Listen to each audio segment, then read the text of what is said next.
الحمد لله وحده والصلاة والسلام على من لا نبي بعده وعلى آله والصحابة وعلى من اتبع الهدى أما بعد. Donc je vous avais prévenu que ce cours-là il allait être très important. C'est dommage qu'on n'ait pas réussi à tenir les fidèles en haleine jusqu'à la fin du séminaire parce que ça fait très certainement partie des plus grandes causes de la baisse de la foi de manière théorique et pratique. C'est-à-dire qu'on a vu beaucoup de théories étudier le fait de ne pas étudier le tawhid, de ne pas suivre la sunna, le fait de commettre des péchés, de désobéir à Allah subhanahu wa ta'ala. Mais dans la pratique, on rencontre qu'un très grand nombre d'entre nous ont connu des baisses de foi et je pense qu'on se reconnaît tous un petit peu dans cette dernière cause qui est le mauvais entourage, les mauvaises fréquentations. Voilà pourquoi le Cheikh Abdurrazzaq al-Badr nous dit Thalithan Qurana as-Sou. Troisième sous-chapitre de ces causes exogènes à la baisse de la foi. C'est-à-dire c'est pour ça que je vous avais dit en introduction, vous allez voir que ce sont des causes exogènes dans le sens où on n'y peut rien. Mais là, cette dernière cause-là qu'on évoque, on peut dire qu'elle est exo-endogène. C'est-à-dire que certes, ça vient de l'extérieur, ce sont les mauvaises fréquentations qui vont influer et influencer sur l'état de notre foi. Mais je vous pose la question, mes frères et mes sœurs, sans chercher à nous mentir à nous-mêmes, ces mauvaises fréquentations qui gravitent dans notre entourage, c'est nous qui leur avons ouvert la porte? C'est nous qui avons fait ami-ami avec ces gens-là?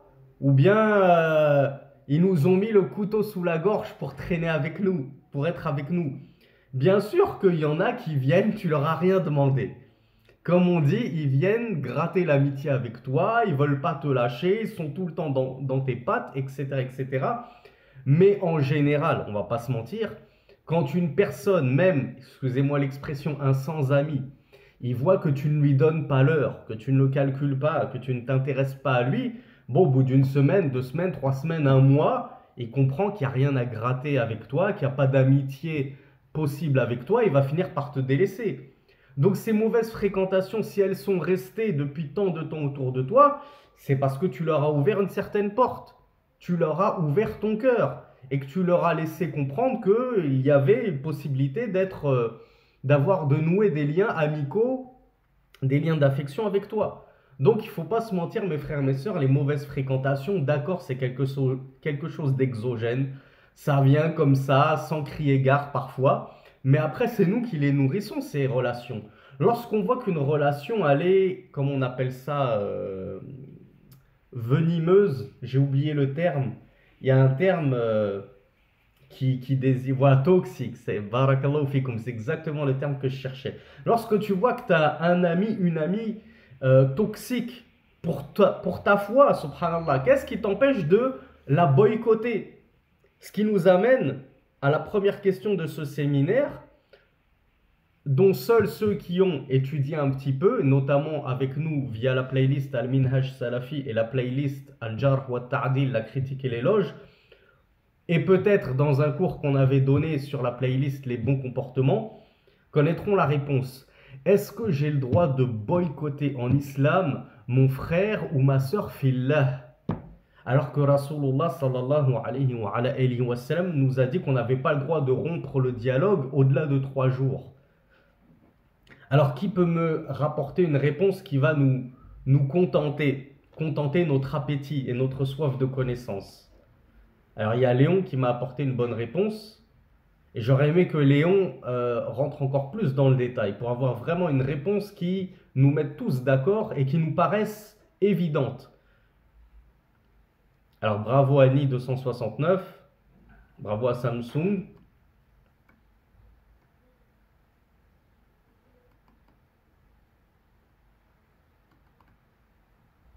Bravo à Ammar.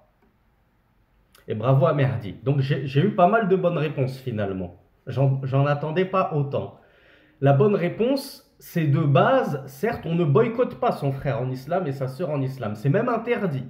Mais lorsque c'est par exemple un innovateur ou quelqu'un des gens des passions, il faut savoir faire la différence entre l'innovateur et quelqu'un qui suit ses passions. C'est pas toute personne qui suit ses passions qui est forcément un innovateur. Et pourtant, les deux peuvent être très nuisibles.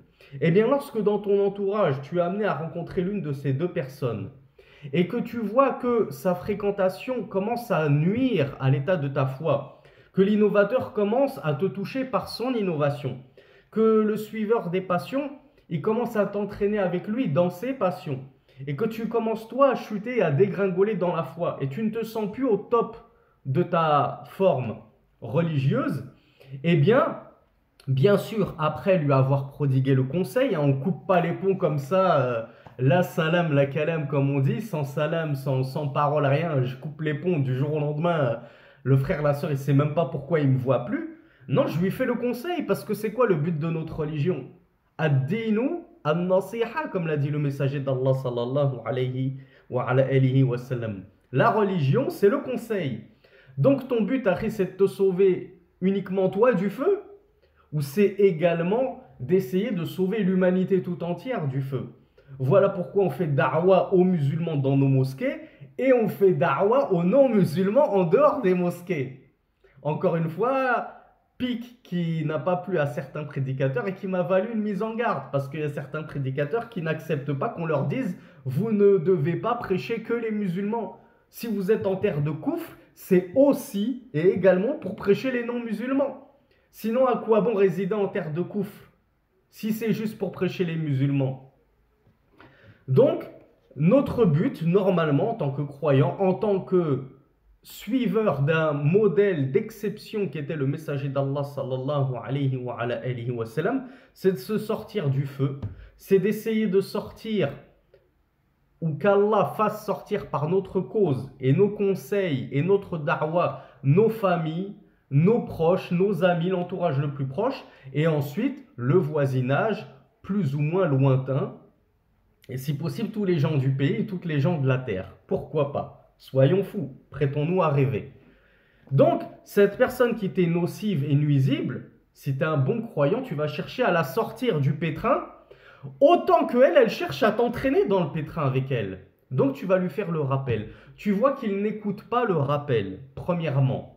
Tu insistes. Tu vois qu'après insistance, il ne veut toujours pas changer. Eh bien là, tu as le droit de la boycotter pour deux raisons. Quelles sont ces deux raisons possibles du boycott?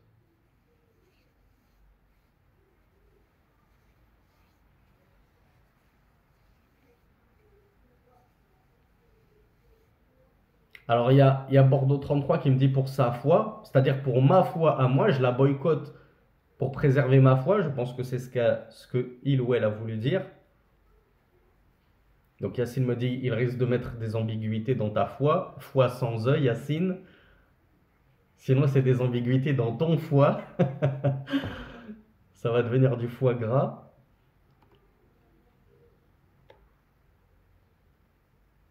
Alors voilà, il y a Zoul Nourain qui m'a apporté les deux réponses que j'attendais.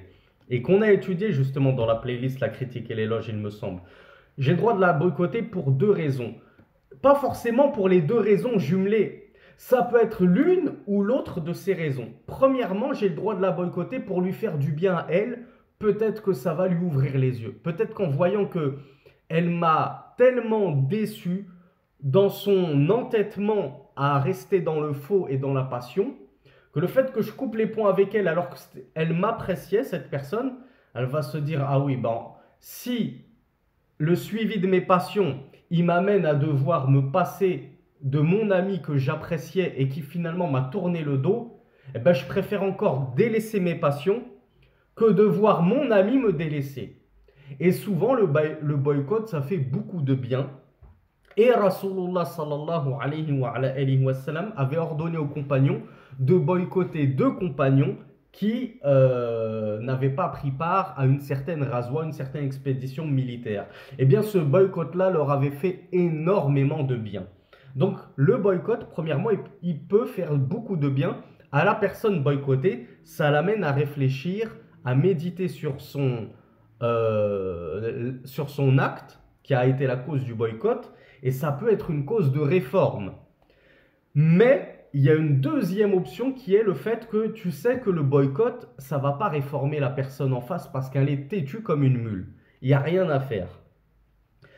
Dans ce cas-là, je peux moi la boycotter pour me protéger moi-même. C'est-à-dire que d'accord, on m'a dit que le boycott c'était interdit. On m'a dit que Sheikh Al-Albani, rahmatullahi alayhi, il avait dit qu'à notre époque, boycotter les gens, c'est pas vraiment, comment dire, judicieux et ça a moins d'impact que de continuer à supporter leur mal et continuer à leur faire darwa. D'accord, sauf que moi je me trouve dans un cas de figure annexe qui est que le fait de continuer à la fréquenter cette personne pour continuer à la faire darwa avec patience et endurance comme me l'a conseillé Sheikh Al-Albani, moi ça nuit à ma foi. Moi ça m'est préjudiciable parce que moi je ne suis pas quelqu'un qui a la foi de Sheikh Al-Albani. Allahumma barik wa rahmatullahi alayhi. Moi j'ai une foi déjà un peu frêle. Suffit qu'on me ramène une ou deux ambiguïtés et puis ça y est, j'ai des baisses de foi. Donc déjà moi-même, je lutte contre mes propres démons. Si en plus vous me ramenez un entourage toxique, ben là c'est bon, là je me casse la figure. Donc dans un tel cas de figure, j'ai le droit effectivement de ne pas suivre le conseil de Sheikh Al-Albani rahmatullahi alayhi et de boycotter cette personne toxique. Parce qu'elle est nuisible à ma foi. Et donc, quel est le pire des deux mots? Puisque vous le savez, en islam, on a une règle qui dit qu'en présence de deux mots, M-A-U-X, le pluriel de mal, il convient, c'est-à-dire que tu as deux mots, forcément tu vas tomber dans l'un des deux. Il n'y a pas de troisième solution et de troisième alternative. Qu'est-ce qu'on doit faire en tant que croyant lorsqu'il y a deux mots qui se présentent à nous? C'est quoi la règle? Je vois que Merdi et Léon la connaissent. Et ça, c'est une règle importante, mes frères et mes sœurs. Vous pourrez parfois être confrontés à l'utilisation de cette règle dans votre vie de tous les jours. Et il faudra savoir l'utiliser à bon escient, cette règle. Donc bravo à iPhone, à Samsung et à Yacine. C'est qu'en présence de deux mots, il est obligatoire, c'est pas il est recommandé, il est obligatoire de choisir le moindre mal. C'est-à-dire que dans tous les cas, je vais tomber dans un mal. Mais quitte à tomber dans un mal, autant choisir le mal le moins nocif plutôt que le pire des maux. Donc du coup, quel est le pire des maux ici? Ne pas boycotter une personne et donc ne pas se contredire et s'opposer à la parole du messager d'Allah sallallahu alayhi wa sallam qui nous a interdit de boycotter un frère ou une sœur au-delà de 3 jours. Ça, c'est le premier mal dans lequel je risque de tomber si je boycotte cette personne. Ou le deuxième mot qui est le fait de perdre ma foi à moi. Moi, je vais perdre ma foi. Donc, comment je vais rencontrer Allah subhanahu wa ta'ala yawm al-qiyamah lorsque j'aurai perdu ma foi ou que j'aurai chuté de foi? Et que je serai moi-même rempli de doutes, d'ambiguïté dans ma religion, à cause du fait que je n'ai pas voulu boycotter cette personne-là et que je me suis forcé à la fréquenter. Quel est le pire des mal ici? Quel est le pire des maux, pardon?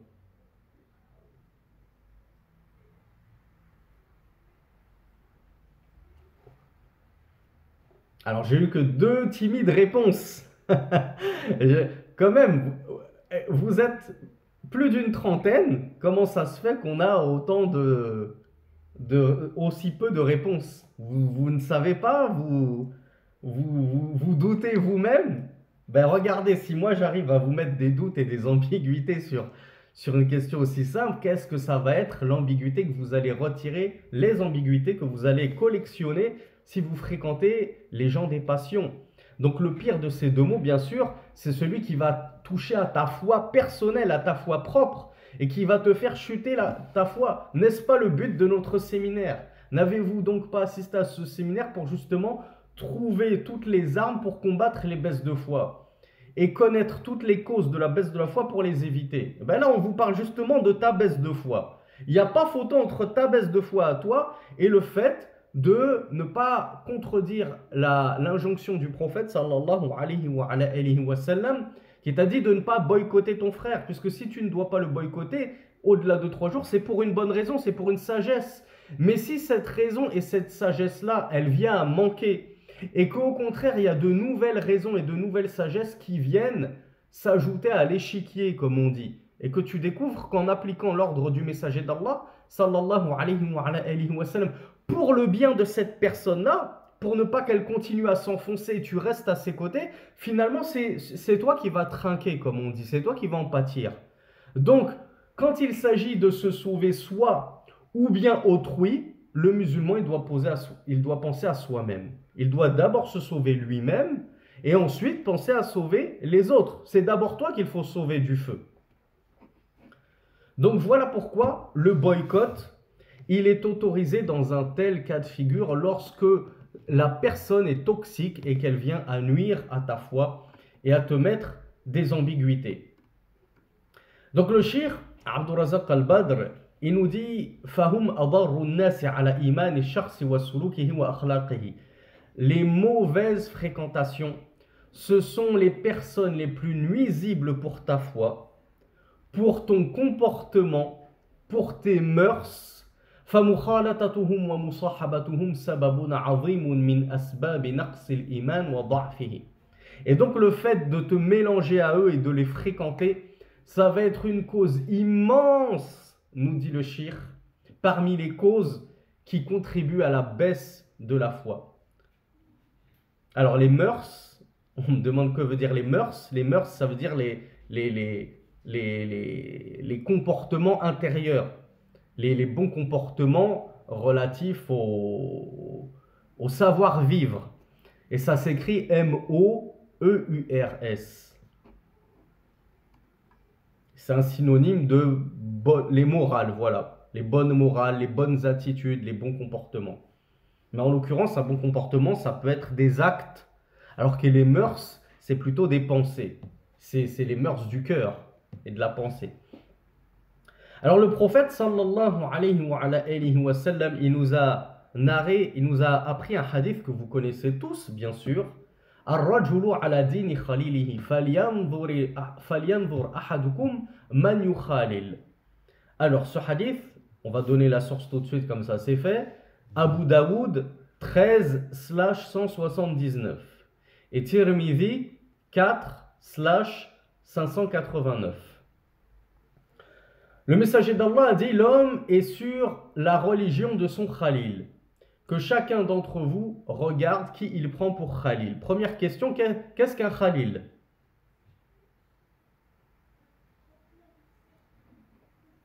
Et qui avez-vous comme exemple à nous citer de Khalil, notamment par rapport à Allah? Je vous aide.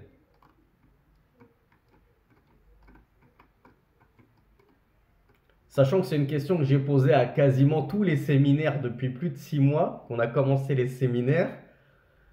Et subhanallah, il ne faut jamais se lasser de poser des questions en se disant ça y est, ça fait 6 mois qu'on pose la question tous les mois. Les gens, ils savent. Il y en a qui oublient, il y en a qui n'ont pas assisté au séminaire.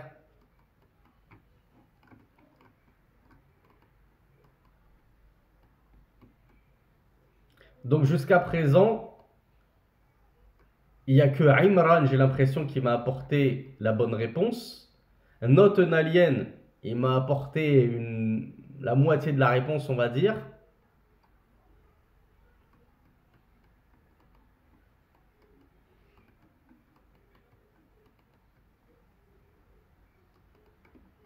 Et parmi les exemples que je vous ai dit, c'était effectivement Ibrahim. Il y a Muslima qui m'a apporté in extremis la bonne réponse. Alors iPhone aussi, à la fin, m'a apporté la bonne réponse. Mongia, bon, je ne sais pas si le fait que je vous laissais beaucoup de temps, ça vous a permis de tricher et de regarder sur la copie du voisin, notamment Cher Google et Cher Chat GPT. Parce que bizarrement, les bonnes réponses ont tardé à venir. Bizarrement, étrangement. Mais je vais garder le bon soupçon pour vous. On va dire qu'il vous faut du temps pour taper la réponse sur un clavier. Effectivement, Khalil, ça ne veut pas dire l'ami. Et même l'ami intime. Il n'est pas question d'amitié dans Al-Khulla. Al-Khulla, il est plutôt question d'amour. C'est l'affection profonde. ça va au-delà de l'affection profonde, ça vire à l'amour. Et du coup, quand je vous ai dit qui était le Khalil par rapport à Allah, il y en a deux. Il y a Ibrahim, Khalilullah, c'est connu, et puis Muhammad. Bien sûr que Muhammad, on a tendance à l'oublier, sallallahu alayhi wa sallam. Mais si Ibrahim est le Khalil d'Allah, alors que dire de Muhammad, sallallahu alayhi wa sallam, qui a un degré au-dessus de Ibrahim, puisque Muhammad, sallallahu alayhi wa sallam, est le meilleur des envoyés d'Allah, subhanahu wa ta'ala. Du coup, Al-Khulla, et l'al-khulla, ça vient, les savants expliquaient qu'al-khulla est à base de vers de poésie. Ils ont dit qu'al-khulla, ça vient du fait que l'amour, il est tellement intense qu'il s'est mêlé, takhallala fil jism. Il s'est mêlé complètement à tout ton corps. C'est comme si l'amour, il avait pénétré dans tout ton corps, au point que tu sois épris d'amour pour cette personne. C'est ça al-khulla.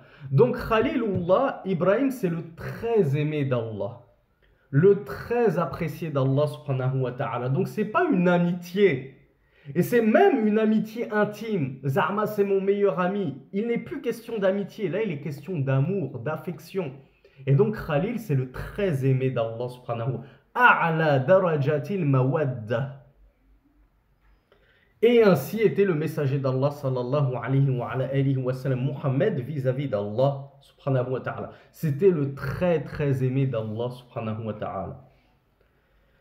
Donc voilà pourquoi ici dans ce hadith, le messager d'Allah nous dit l'homme, il est sur la religion de son très aimé. C'est pas juste son ami intime, c'est la personne que tu vas très aimer. Et effectivement, on en avait déjà parlé dans des cours précédents, lorsque tu aimes excessivement une personne, alors je ne sais plus si c'est ce séminaire ou c'était le séminaire des causes du salut, on avait dit lorsque tu commences à forniquer avec une fille et que tu vas pousser la relation au-delà du charnel et que ça ne devient pas juste une partenaire sexuelle, pardonnez-moi, je ne trouve pas d'autres termes, mais ça devient maintenant une petite amie, une confidente, quelqu'un que tu aimes amoureusement. Alors qu'au début, c'était juste pour assouvir tes passions, tes viles passions.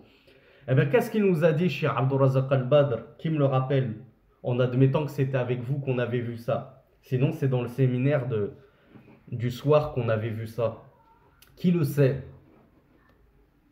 Qu'est-ce que cela va engendrer, cet amour que tu vas développer pour cette personne qui de base n'était qu'une personne avec qui tu songeais à forniquer et puis ça s'arrêtait là?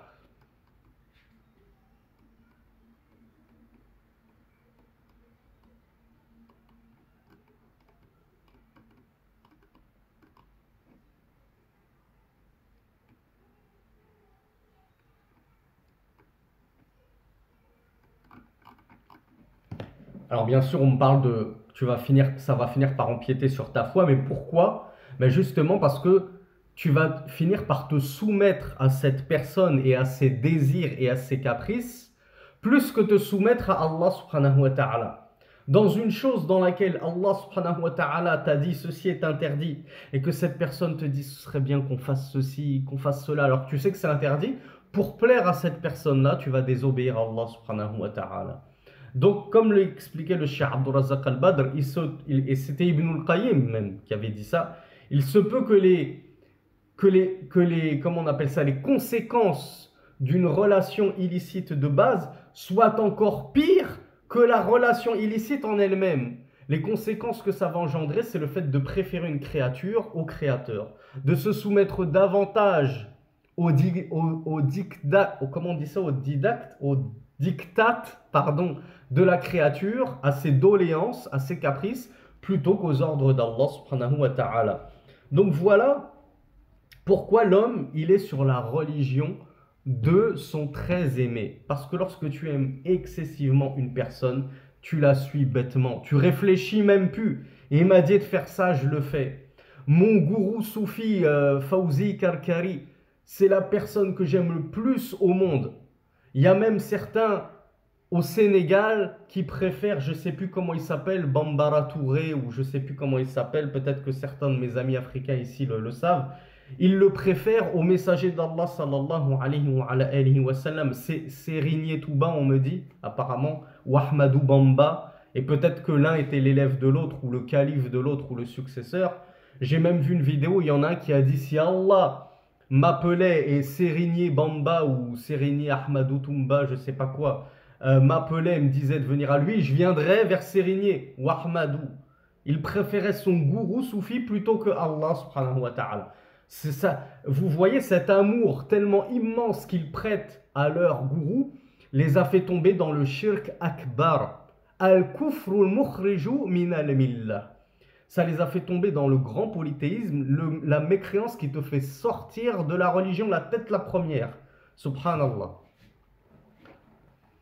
Donc voilà pourquoi l'homme est sur la religion de son ami intime et le messager d'Allah, de son très aimé, pardon, et le messager d'Allah sallallahu alayhi wa sallam de conclure en nous disant, regardez donc, que chacun d'entre vous regarde qui il prend pour très aimé.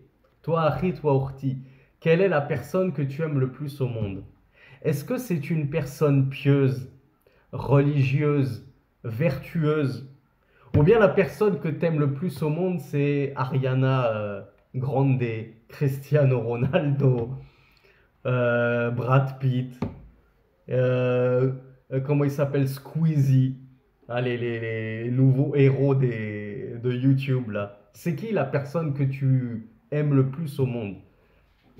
Eh bien, en fonction de cette personne-là que tu adules, que tu vas jusqu'à vénérer parfois, eh bien, tu seras sur sa religion-là. Et dans l'expression sa religion, les savants ont expliqué que ce n'était pas réellement comme ça qu'il fallait le comprendre. C'est-à-dire que, par exemple, voilà, tu as ton très aimé qui est un chrétien. Toi, tu as un problème dans Al-Wala ou Al-Bara. Eh bien, la personne que tu aimes le plus au monde, c'est un ami chrétien. Pas forcément que tu aimes le plus au monde, mais l'une des personnes que tu aimes le plus dans ton entourage, c'est un chrétien. Le messager d'Allah sallallahu alayhi wa sallam nous a demandé de faire attention à ça. Est-ce que parce que c'est l'une des personnes que tu aimes le plus au monde, ça veut dire que tu es devenu chrétien comme lui? Pas forcément. Donc voyons voir qu'est-ce qu'ont expliqué les savants sur ce terme qu'on retrouve fréquemment traduit par religion. Moi-même, je vous l'ai traduit par religion parce que c'est comme ça que vous connaissez le hadith. Mais en réalité, il ne s'agit pas vraiment de religion. L'imam Ibn Abdil Barr, rahmatullahi alayhi, nous a dit وَهَذَا مَعْنَاهُ وَاللَّهُ أَعْلَمُ. Pardonnez-moi. أَنَّ الْمَرْءَ يَعْتَادُ مَا يَرَاهُ مِنْ أَفْعَالِ مَنْ صَحِبَهُ. Le sens de ceci, et Allah est plus savant, c'est que l'homme va s'accoutumer à ce qu'il voit des faits et gestes, des actions de celui qu'il fréquente. وَالدِّينُ الْعَادَةِ. Et la religion, ce sont les habitudes. Donc, l'imam Ibn Abdil Barr, ici, il nous explique qu'il n'est pas question forcément de religion ici. C'est pas l'homme est sur la religion de son très aimé. Vous voyez comment on passe d'un hadith que tout le monde connaît et qui est traduit de manière maladroite comme étant l'homme est sur la religion de son ami intime, alors qu'en fait, il faut le comprendre comme l'homme est selon les mœurs, les accoutumances de son très aimé. Donc il y a deux termes qui ont été traduits maladroitement par la plupart concernant ce hadith qui pourtant est très connu et très important. Et il se peut que moi-même, j'ai fait l'erreur au début de ma prédication et du coup, ça me permettra de corriger cette erreur. فلهذا أمر ألا يصحب إلا من يرى منه ما يحل ويحمل ويجمل فإن الخير عادة. Et c'est pourquoi, nous dit Cheikh Ibn Abdil Barr, nous avons été ordonnés de ne tenir compagnie qu'à celui dont nous voyons en lui du halal, le bien, et ce qui est beau, et ce qui est noble et bon.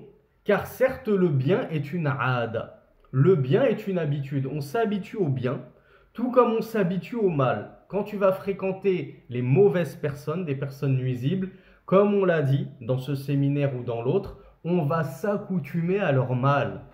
On va s'accoutumer à leurs mauvais traits de caractère.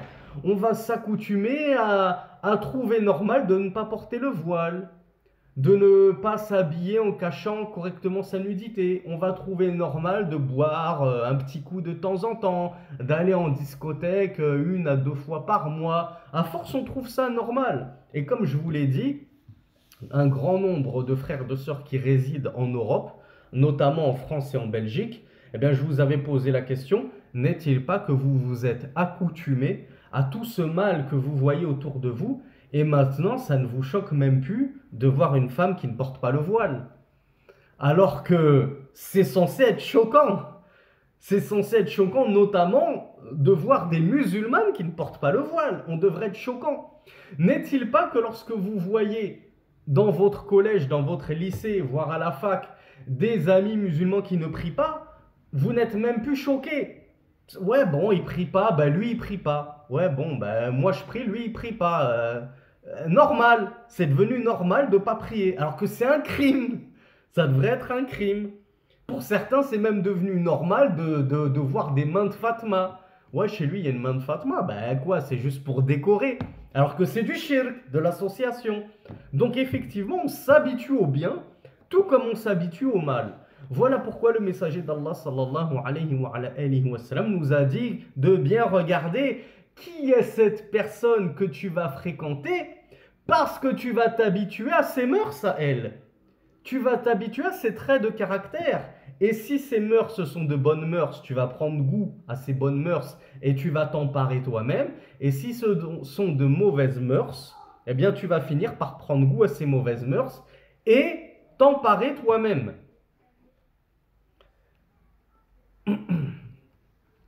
Alors l'imam Ibn Abdel Barr, il nous cite un joli vers de poésie. Et il nous dit dans le sens de ce hadith, Aïd ibn Zayd a dit Anil mar'i la tas'al wasal anka qarinihi fa kullu qarinin bil muqarini muqtadi ou bil muqarani muqtadi. En gros, ça veut dire au sujet de l'individu, ne questionne pas. C'est-à-dire n'interroge pas au sujet d'un individu dont tu as envie de connaître la situation. Est-ce que c'est une bonne personne ou c'est une mauvaise personne? N'interroge même pas cet individu. Tu n'as pas besoin d'interroger directement cet individu.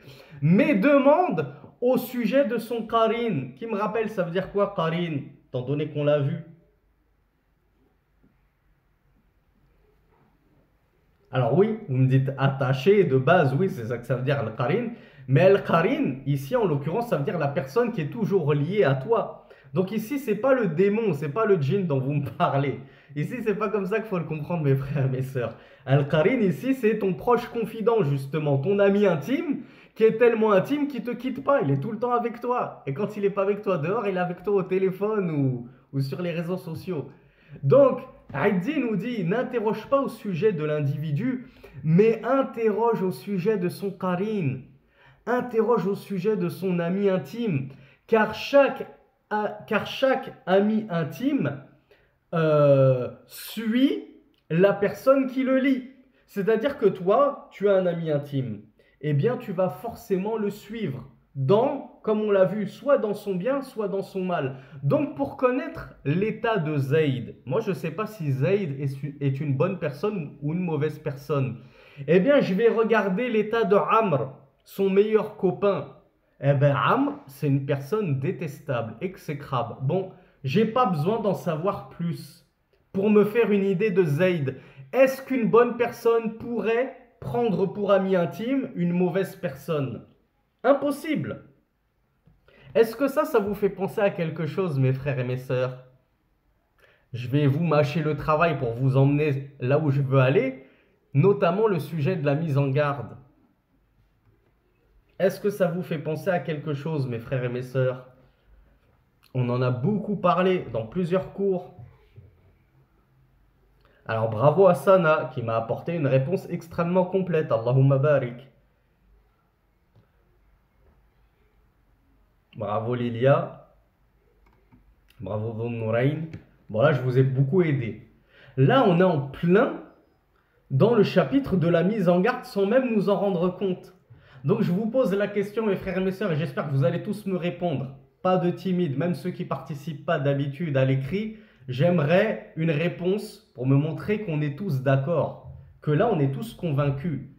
Est-ce que ce hadith-là et ce vers de poésie-là ne sont pas des indications de la législation des mises en garde et de leur caractère autorisé, voire même recommandé? Ou bien il y en a encore parmi vous qui vont me dire non, je suis désolé. Moi, je suis d'accord avec Mehdi d'Islam Mag, Rachid Al-Jain, Nader Abouanaz, Vincent Souleyman, Alain Ali, toute la clique d'Ibn Qayyim, les mises en garde, c'est trop là. C'est trop dans notre religion, ça n'a rien à faire dans notre religion, la mise en garde. Faut pas se mettre en garde les uns les autres. Faut tous s'accepter comme on est. On a tous des péchés, on a tous des manquements, il faut s'accepter comme ça. Mais il faut pas commencer à mettre en garde les uns contre les autres. Ça, c'est des preuves en faveur de la mise en garde. Mettre en garde, ça veut dire quoi? Tout de suite, vous vous imaginez, enfin, il y en a beaucoup, je ne vais pas parler pour vous parce que vous m'avez tous dit qu'on est d'accord et que nos violons sont accordés, mais il y en a pour eux, mise en garde, ça veut forcément dire PDF de 30 pages avec images retouchées avec des nez de clown et des coiffures de clown et ce que vous voulez, et insultes et calomnies. Pourquoi forcément pousser le bouchon aussi loin que notre ami Maurice?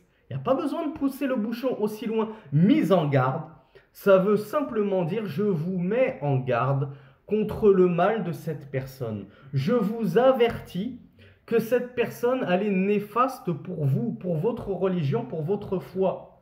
Donc même Cheikh Salih Al-Fawzan, comme on l'avait expliqué, qui disait le jarh wa ta'dil, la critique et l'éloge, c'est que pour la science des rapporteurs du hadith, ça n'a rien à faire de nos jours envers les prédicateurs. Même Cheikh Salih Al-Fawzan, il a fait des mises en garde contre des personnes, contre un savant qui était avec lui dans Al-Lajna Da'ima,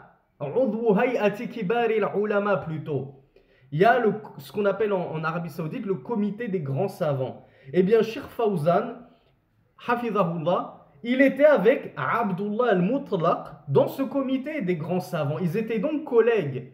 Et si je me souviens bien, Cheikh Fawzan, Hafizahullah, il avait été le directeur d'une thèse, je ne sais plus si c'est magister ou doctorat, avec Abdullah al-Mutlaq, qui lui-même était le co-jury.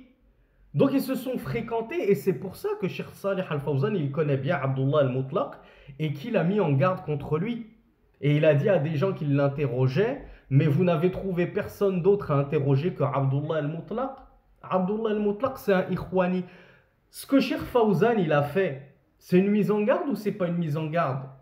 Est-ce que Cheikh Fawzan, il a eu besoin d'écrire un livre de 600 pages avec toutes les preuves, tous les adillas, toutes les paroles du cheikh? Il a pris les audios, il les a compilés dans une vidéo YouTube avec un fond, avec des flammes comme ça, et une musique angoissante, et des bruitages qui font...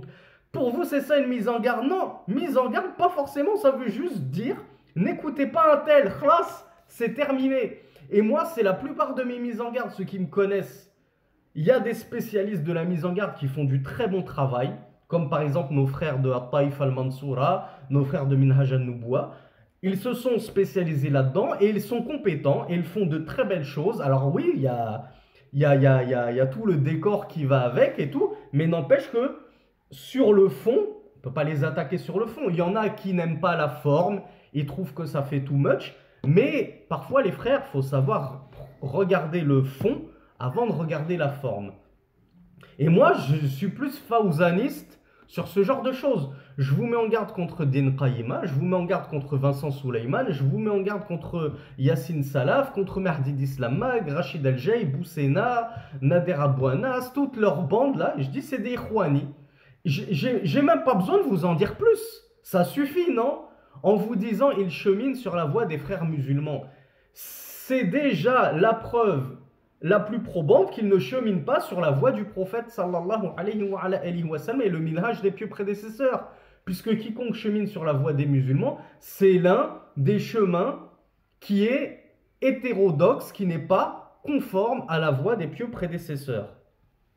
Donc, le simple fait de vous dire n'écoutez pas un tel, ne suivez pas un tel, délaissez un tel, c'est une mise en garde. Et cette mise en garde, il n'y a pas à en avoir peur, il n'y a pas à la rejeter, il n'y a pas à dire ah oui, mais le frère Sami, c'est un mise en gardiste, ah oui, mais Mohamed Ouara, c'est un mise en gardiste, Mahdi Abou Abdillah, c'est un mise en gardiste, tout ça parce qu'il a mis en garde contre Aïl Nour ou des choses comme ça. La mise en garde, elle fait partie de la religion et on vient d'en voir quelques gouttes de preuves, sachant que les preuves à ce sujet elles sont très nombreuses, du Coran et de la Sunna, et plus encore dans les paroles des pieux prédécesseurs. Il faut faire attention à qui tu fréquentes, mon frère et ma sœur. Et si tel est le cas, pardonnez-moi, pour vos amis intimes, pour les personnes que vous aimez très abondamment au quotidien, est-ce que le cas devrait être différent pour les prédicateurs que vous affectionnez tout particulièrement sur YouTube? Est-ce que tu vas me dire, Akhi Ourti, oui, mais lui, c'est pas mon pote. Oui, mais moi, Rachid El Jay, je le fréquente pas. Mais moi, un tel, je le fréquente pas, c'est pas mon ami. Je regarde ses vidéos sur TikTok, Bilal Laksari ou je sais pas quoi, le Karkari, c'est pas mon ami, c'est juste qu'effectivement, il fait des vidéos sur l'actualité qui sont intéressantes. Qu'est-ce que ça change à partir du moment où entre deux vidéos sur l'actualité, il va te disséminer son venin et son poison soufi en te faisant tomber dans le carcarisme sans que tu ne t'en rendes compte. Donc voilà pourquoi c'est très grave de ne pas faire attention à son entourage, qu'il soit réel ou virtuel, j'ai envie de dire. Parce que même sur les réseaux sociaux, il y en a qui sont tombés à cause de followers. Parce que j'avais suivi des followers qui n'étaient pas bons pour moi, et bien à force de lire leurs bêtises, j'ai eu des ambiguïtés, je suis tombé dans leurs bêtises. Et ça, c'est encore plus réel pour les prédicateurs, puisque comme tu les prends pour des... Il y en a beaucoup qui pensent que Rachid Al-Jay, par exemple, c'est quelqu'un qui a étudié, c'est un talib, un étudiant en sciences. Mais Rachid Al-Jay, il n'a jamais étudié nulle part, à ma connaissance. Que je sache, ça fait 15 ans qu'il est connu, on ne lui connaît aucun cursus dans la science. Il n'a jamais quitté la France pour aller étudier chez des savants. Il n'a pas de diplôme d'une université religieuse, il a un diplôme de laïcité à la Sorbonne, ou je ne sais quelle université en France. Ismaël Mounir, il le reconnaît lui-même. Mon diplôme, c'est mon expérience. Les gens suivent des gens sortis de nulle part, qui n'ont jamais étudié avec les savants, qui n'ont pas de diplôme. Donc maintenant, il suffit voilà, j'achète quelques bouquins, je les lis tout seul dans ma chambre, et puis voilà, j'ouvre ma chaîne YouTube et je m'improvise prédicateur, étudiant en sciences. Et puis hop, j'ai 2 millions d'abonnés, 2,5 millions d'abonnés. Parce que je présente un islam bien édulcoré qui plaît aux gens. L'islam, baba cool, tout est excusable, il y a mort d'homme nulle part, on peut faire ce qu'on veut. Justement, pas de mise en garde, il faut s'aimer les uns les autres, on peut écouter, on prend la vérité de tout le monde et on rejette le faux de tout le monde. Ok, mais toi, t'as quel niveau pour savoir déceler la vérité du faux? Subhanallah, à ton niveau, tu n'as même pas la langue arabe, tu me dis j'écoute tout le monde et je prends le vrai de tout le monde. Mais qui t'a dit que ce que tu avais pris pour vrai, c'était vrai justement? Qui t'a dit que ce n'était pas du faux? Donc voilà pourquoi c'est très grave mes frères et mes sœurs, et voilà pourquoi ce chou chapitre, allons-y, ça fait pas de mal. Il n'y a pas mort d'homme, on vient de dire qu'il n'y avait pas mort d'homme. Alors chou chapitre, il me tient autant à cœur. Parce que c'est des choses que les gens ne veulent pas entendre. Ils n'ont pas envie qu'on les déloge de leur siège, qu'on les remue, qu'on les secoue, comment on appelle ça, que ce qu'ils prenaient pour acquis, argent comptant, qu'on remette en cause tout ceci et qu'on leur explique que non, c'est une très mauvaise chose de prêter oreille à n'importe qui.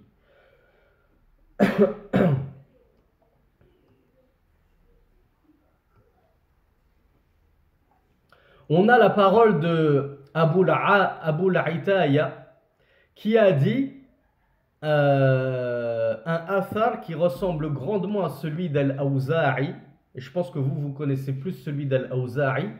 Abu La'itaya, il a dit Man dhalladhi yakhfa alayka idha nazarta ila khadini. Qui pourrait être caché de toi? C'est-à-dire, quelle personne peut te cacher son état, c'est-à-dire est-ce que c'est une bonne personne ou une mauvaise personne, lorsque tu regardes son ami intime, son ami qu'il fréquente abondamment. Est-ce que ça vous fait penser à une parole que vous connaissez presque tous d'Al-Awza'i? Qui me rappelle cette belle parole d'Al-Awza'i? L'individu peut nous cacher son innovation. Voilà, je vois que Léon et Merdi la connaissent. Enfin, Merdi m'en a apporté une autre qui est la même. Alors, à part Léon, personne ne la connaît. Voilà, notre alien aussi. L'individu peut nous cacher sa bid'a, son innovation, mais il ne nous cachera pas ses fréquentations. Du coup, comment il faut le comprendre, cette parole, mes frères et mes sœurs? Est-ce que c'est Sami qui a inventé une nouvelle règle dans le minhaj salafi, comme le disent les laxistes, qui se prétendent salafis alors qu'ils n'en font pas partie, puisqu'ils ne connaissent pas les bases du minhaj salafi? Comment peux-tu te prétendre d'un courant si tu ignores les bases? Tout, ça me fait penser aux infos. On avait vu une personne qui était au Rassemblement national, je crois, avec les drapeaux et tout, on lui avait dit quels sont les points centraux du programme de Marine Le Pen ou je sais pas quoi. Il a dit, il a bugué comme ça, il savait pas. Tu te prétends d'un parti politique alors que tu n'en connais même pas les lignes directrices. C'est pareil pour le minhaj, tu te réclames d'une voix, tu ne sais pas quelle est cette voix, sur quoi elle repose. Du coup, il y a des gens qui disent Rachid Al-Jay, il est salafi, Nader Abouanas, il est salafi, Vincent Souleyman, il est salafi. J'ai même entendu comment il s'appelle, Mohamed Nadir, il est salafi. Mais vous faites rentrer tout le monde dans la salafia, ben allez-y, faites rentrer Chelgoumi pendant qu'on y est. Faites rentrer Tariq Ramadan, Tariq Oubrou, faites rentrer tout le monde. Ben on est tous salafis alors. Et les soufis sont salafis, les chiites sont salafis. Qu'est-ce que c'est que cette bouillabaisse là? C'est quoi ce minhaj bouillon de culture? Donc, l'imam al-Awza'i, comment il faut comprendre sa parole? L'individu, il peut nous cacher sa bid'a, mais pas sa fréquentation. Ça veut dire un petit peu ce que me disait Mehdi. Dis-moi avec qui tu marches, je te dirai qui tu es. Je vois un prédicateur en l'occurrence, puisque on parle de nous, mais ça vaut principalement aussi pour les prédicateurs. Tu vois un prédicateur qui fait des conférences uniquement avec les Ikhwani. On l'a encore jamais vu faire de conférences avec un salafi parmi les gens de la sunna et du groupe. Eh bien, tu te dis, avec tout ce qu'on vient de voir comme parole de savant et la parole du messager d'Allah sallallahu alayhi wa sallam, je n'ai pas besoin d'interroger au sujet de ce prédicateur. J'ai pas besoin d'aller déranger les étudiants en sciences. Ouais, c'est quoi l'état de Yassine Salaf, Onizuka, El Professor, je sais pas quoi. On ne connaît pas trop, il vient de débuter dans la da'wa. Quand tu connais les règles, c'est ce que je vous ai dit dans la playlist La critique et l'éloge. Je vous ai donné toutes ces règles pour que vous n'ayez plus besoin d'aller déranger les prédicateurs et encore moins les savants. Ouah, faut que j'appelle les savants d'Algérie parce que c'est les seuls qui parlent français. Je vais appeler un savant en Algérie pour connaître l'état d'un tel prédicateur français. Mais les savants d'Algérie, ils n'écoutent pas les prédicateurs français, ils ne les connaissent pas. Subhanallah, qu'est-ce que vous les dérangez? Si tu étudies correctement ton minhaj et ta religion, tu auras déjà les bases et les fondements nécessaires pour savoir qui fait partie de la sunna et qui n'en fait pas partie. En l'occurrence, parmi ces fondements et ces bases, l'entourage, les fréquentations. Et il ne s'agit pas de faire comme les ennemis de la sunna qui disent oui, vous nous reprochez nos fréquentations. Vous dites que Rachid Al-Jay fréquente les hizbis, les sectaires, les innovateurs, les ikhwan, etc. Mais vous, vos chouyoukh al-Ruhayli, il est bien allé au Maroc pour se mélanger avec les soufis. Et Abdourazaq al-Badr, il est bien allé dans certaines associations sectaires. Et là, vous dites rien. Sauf qu'on leur répond, Cheikh al-Ruhayli, il y va toutes les semaines au Maroc, discuter avec les soufis et faire des conférences avec, ou il l'a fait une fois en 70 années de vie. Et Cheikh Abdourazaq al-Badr, toutes les semaines, il fait des conférences avec les sectaires, où il l'a fait exceptionnellement. Deuxième question, quand Cheikh al-Ruhayli et Cheikh Abdourazaq al-Badr, ils sont allés faire des conférences ou une conférence avec des non-salafis, des gens qui ne font pas partie de Ahlus Sunnah wal Jama'a. Ils y sont allés pour se taire sur leur mal et et faire passer ces gens-là pour des gens respectables et nobles qu'on peut écouter, ou bien ils sont venus pour clarifier la vérité et apporter la vérité aux gens, pour montrer que la vérité c'est ça, al-kitab wa sunna bi fahmi salafil umma. La vérité c'est pas le soufisme, la vérité c'est pas l'ikhwanisme, la vérité c'est pas le kharijisme. Donc shattani baynahuma. Il y a une différence immense entre ce que fait par exemple Yassine Salaf, Nader Abouanas, Din Qaïma, etc. Jannah TV, là je ne sais plus comment il s'appelle, Younes de Jannah TV par exemple, qui comme je les appelle, sont adeptes du minhaj pique assiette. C'est-à-dire que dès que je vois une assiette remplie de cacahuètes, je vais chez la personne pour la manger. Peu importe que cette personne ce soit un soufi, un ikhwani, un khariji, un tabliri. À partir du moment où il y a des cacahuètes à gratter, je viens, je m'associe à lui, je mange chez lui, je fais une conférence avec lui, on ferme les yeux sur nos erreurs. Ça, c'est justement le minhaj des Ikhwan al-Muslimin. C'est le minhaj des frères musulmans, c'est leur leitmotiv, c'est leur pilier. Voilà pourquoi il y a une autre règle qui dit il n'y a pas besoin de cocher toutes les cases d'un minhaj pour être affilié à ce minhaj-là.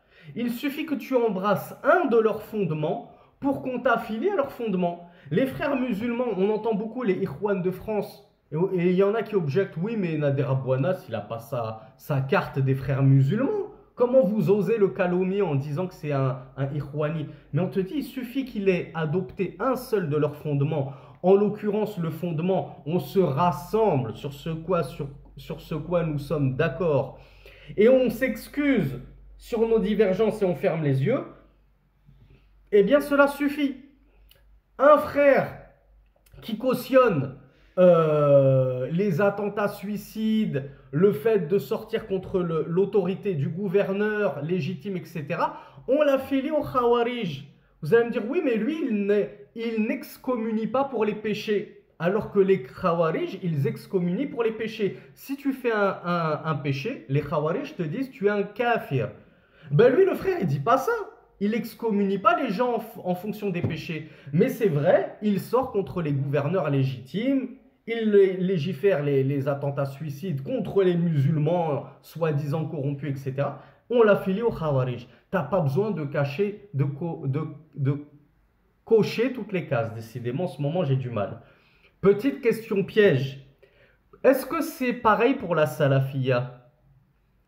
C'est-à-dire qu'il me suffit de suivre un fondement de la salafia pour être salafi. Du coup, moi, je vais suivre le fondement numéro 1 de la salafia, c'est la concrétisation du tawhid.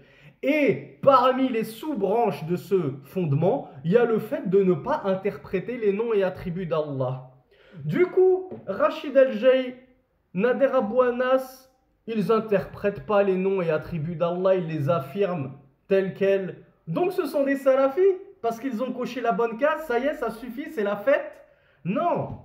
La salafia, c'est ça qui est différent. C'est que la voix du messager d'Allah sallallahu alayhi wa sallam, tu dois la suivre à 100% si tu veux porter ce noble laqab, ce noble titre qu'est salafi. Ça se mérite, la salafia. C'est un titre dont on doit être fier, on ne doit pas en avoir honte comme certains. Tu leur demandes est-ce que tu es salafi? Je suis sans étiquette. Ben, t'as honte? T'as honte de cheminer sur le minhaj du prophète? Ou c'est parce que tu sais que t'as pas coché toutes les cases justement? La salafia ahlus sunna wal jama'a, tu dois cocher toutes les cases. Sinon tu n'en fais pas partie. Il suffit que tu déroges à un fondement pour qu'on dise que tu n'es pas salafi. Et l'imam al-Barbahari l'a très bien expliqué dans son Sharh al-Sunnah, dont vous trouverez l'explication du Cheikh Fawzan. Et je crois que ça a été traduit en français. Wallahu a'lam, si certains peuvent me confirmer. L'imam al-Barbahari, rahmatullahi alayhi, il a dit on ne dit d'une personne qu'il est sahibu sunnah. Ça veut dire quoi un tel est sahibu sunnah, mes frères et mes sœurs? Comment on pourrait le traduire en français? Et qui me donne un synonyme? Un tel est sahibu sunnah. Ça signifie adepte de la sunna. Et qui a un synonyme 2023 pour parler d'adepte de la sunna? Le terme qu'on connaît le plus, qui est le plus usité, un salafi. Oui, c'est un terme qui vous fait peur. C'est un terme sur lequel on vous a longtemps menti pour vous faire croire que c'était une insulte ou que c'était péjoratif. Salafi, ça veut tout simplement dire le i dans salafi, qui en langue arabe est un ya en réalité. Ça signifie sur les traces de suivre quelqu'un. C'est ce qu'on appelle un nasab. C'est-à-dire, c'est un lien qui te relie à. Salafi, ça veut dire j'ai un lien qui me relie au salafus salih, aux pieux prédécesseurs. Je les suis. Je suis leur doctrine.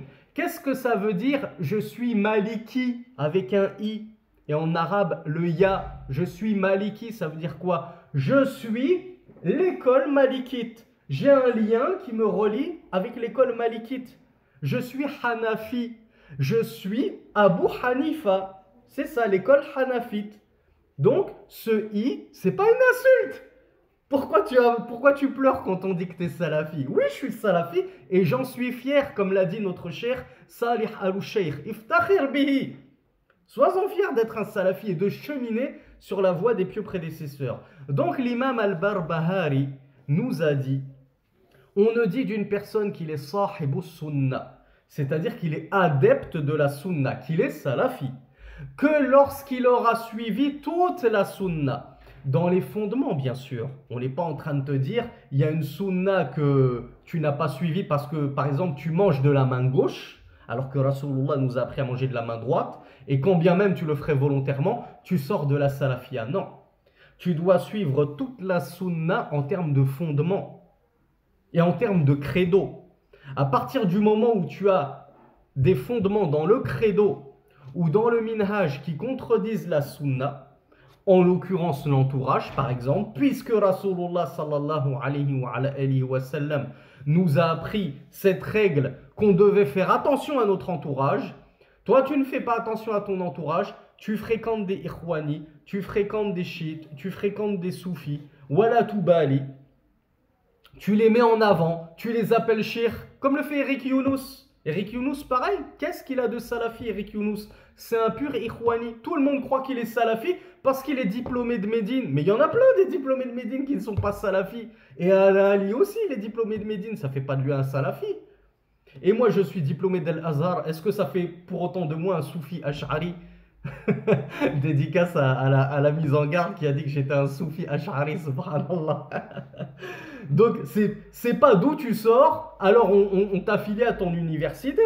Il y en a plein qui ont étudié à Médine et qui n'ont rien de salafi. Eric Younous, il s'associe à tous les ikhwani, il les appelle Cheikh, et Cheikh Rachid Al-Jay, et Cheikh Intel, etc. C'est pas ça la salafia, justement. Là, tu as contredit un fondement qui est le fait de ne pas honorer Ahlul Bid'a wal Ahwa. Lorsque tu honores, que tu places sur des piédestaux et que tu mets en avant les gens de l'innovation et les gens de la passion, eh bien on t'affilie à eux. Alors oui, Imran me dit, sans même parler de critiquer les gouverneurs sur le mimbar, il y a plein de choses qui ne vont pas chez Eric Younous et les mises en garde sont très connues à son sujet. Donc c'était juste pour vous résumer, mes frères et mes sœurs, ce chapitre qui est tellement important et qui fait soit trop peur aux gens, et du coup ils n'ont même pas envie d'écouter. Dès qu'ils entendent mise en garde, non, moi je veux pas écouter, ça m'intéresse pas, j'ai même pas envie de chercher à savoir. Donc ils ont peur. Et deuxièmement, il y en a qui écoutent, mais qui écoutent avec un cœur distrait. Et du coup, ils disent, moi je suis salafi, mais mais pour moi, Rachid El-Jay, il est salafi, Eric Younous, il est salafi. En fait, ils n'ont pas compris. Ils se prétendent d'un minhaj, d'une voie, à laquelle en réalité ils n'appartiennent pas parce qu'ils ne connaissent pas cette voie.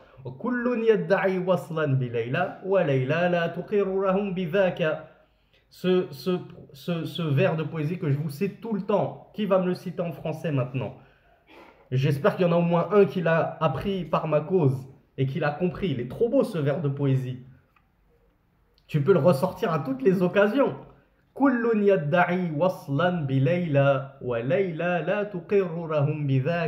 que ça veut dire?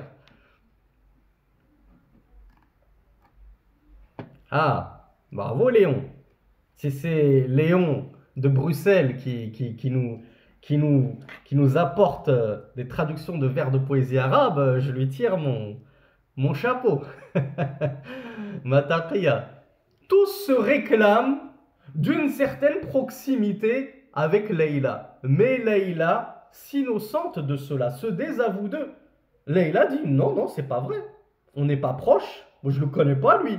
Il dit qu'il a certaines de mes faveurs qu'il a mis avec moi. Moi, je le connais pas. Pareil pour le minhaj salafi.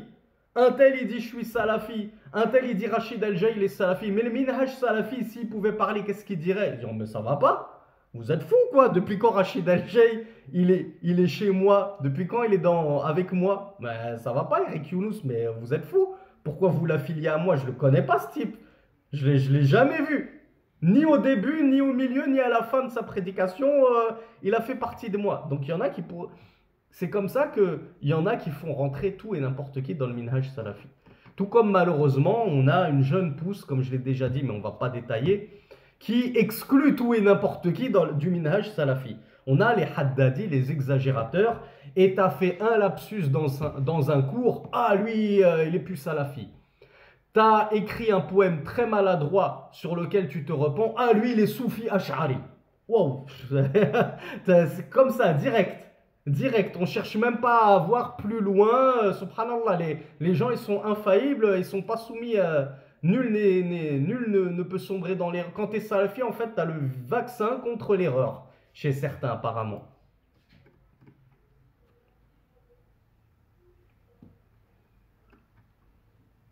Donc le cheikh Abdurrazzaq al-Badr nous rappelle que des exemples comme ça, issus du Coran ou Sunna et des paroles des savants et des pieux prédécesseurs, en faveur de la mise en garde contre le mauvais entourage, ils sont légion, on en a plein comme je vous l'ai dit, il y a des livres qui sont remplis de ça comme Al-Ibana d'Ibn Battah, Al-Shari'a d'Al-Ajuri, le livre d'Al-Laka'i, il y en a plein, mais c'est vrai que la plupart de ces livres ne sont pas traduits en français bien entendu. Donc là, on a vu la parole de l'imam Ibn Abdil Barr sur l'homme et sur la religion de son ami intime. On a vu comment il fallait en réalité traduire religion et comment il fallait traduire ami intime. Donc, qui me rappelle comment on traduit ami intime? Ou plutôt, qui me rappelle comment on traduit Khalil?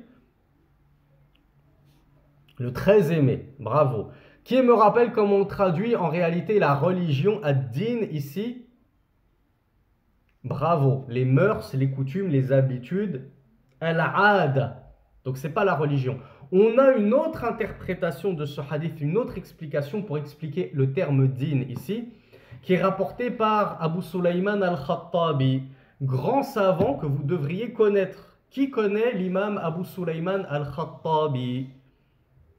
Quel livre est-ce qu'il a écrit? L'un des livres les plus connus de sa part.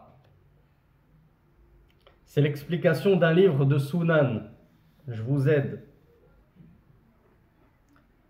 C'est l'un des premiers à avoir fait une explication à Sharh de Sunan Abi Daoud. Donc vous voyez un peu qui il est. Vous voyez un peu le personnage. Grand imam. Il a dit sa parole Al-mar'u ala dini khalilihi ma'nahu la tukhalil illa man radita dinahu wa amanatahu fa innaka idha khalaltahu قادك إلى دينه ومذهبه ولا تغرر بدينك ولا تخاطر بنفسك فتخالل من ليس مرضيا في دينه ومذهبه. Alors là, c'est pas le terme din qu'il a interprété, c'est tout le contexte. Effectivement, pour lui, ad-din, c'est la religion. Mais il ne faut pas le comprendre dans le sens, dès que tu fréquentes quelqu'un, forcément tu deviens chrétien. Tu fréquentes un chrétien, t'es chrétien. Tu fréquentes un juif, t'es juif. C'est pas comme ça qu'il faut le comprendre. Qu'est-ce qu'il nous dit? Il nous dit, le sens de ce hadith, l'homme est sur la religion de son très aimé, ça signifie ne fréquente que celui dont tu agrées la religion et l'intégrité. Al-amana, t'es une personne probe. Tu as de la probité, de l'intégrité. Car certes, si tu le fréquentes, il te guidera à sa religion et à son madhab. Je fréquente un ash'ari, il y a de fortes probabilités qu'il me tire et qu'il m'amène dans son madhab. Je fréquente très longuement, très assidûment et très intimement un karkari, un soufi. Il y a de grandes probabilités que je finisse à danser dans une mosquée comme un possédé avec des vêtements de clown, etc., etc. Et ça nous est arrivé à nombre d'entre nous, et moi le premier, et vous connaissez mon histoire. Donc qu'est-ce qu'il nous dit Al-Khattabi? Ne te laisse pas tromper par ta propre religion, en te disant moi je suis un musulman, je suis un salafi. C'est pas parce que je fréquente un tel qui n'est pas salafi ou qui n'est pas musulman carrément que je vais me faire avoir par son courant, par son idéologie. Il nous dit ne fréquente pas quelqu'un dont tu n'agréerais pas la religion et le madhab en te laissant, en te reposant entre guillemets sur tes lauriers et en faisant confiance à toi-même. Donc, son explication à lui, c'est que tu n'es pas forcément chrétien, mais à force de le fréquenter, il va t'attirer dans sa religion. Il va t'attirer vers son courant. Donc tu peux tomber comme tu ne peux ne pas tomber. Mais il y a de grandes chances que tu finisses par tomber dedans. S'il t'attire et que toi, tu réponds à cette attirance justement et que tu ne coupes pas le contact avec une telle personne toxique comme on l'a vu en début de cours.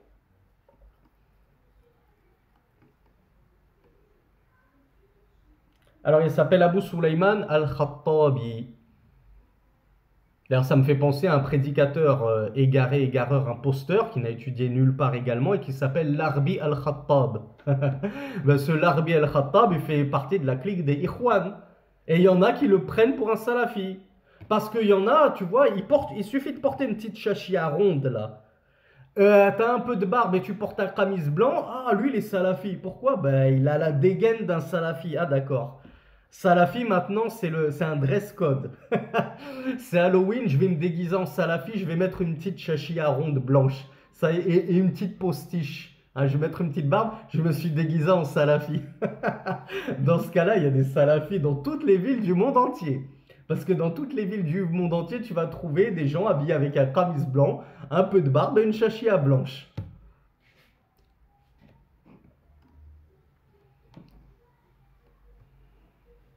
Alors, je regarde parce qu'il y avait une autre parole qui m'intéressait, je vais essayer de la retrouver.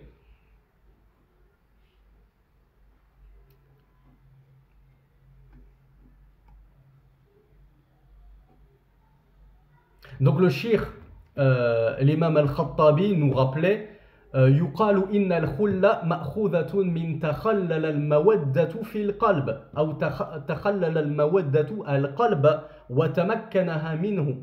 Donc il nous dit qu'al-khulla, d'où provient le terme khalil, ça vient de l'affection, al-mawadda, l'affection et l'amour, takhallala al-qalb. Elle s'est imprégnée dans le cœur. Elle s'est diffusée partout dans le cœur. Elle est bien imprégnée dans le cœur. Et elle s'est affermie dans le cœur. Voilà ce que signifie que al-khulla. On voit que c'est l'affection la plus profonde, la plus ferme et stable.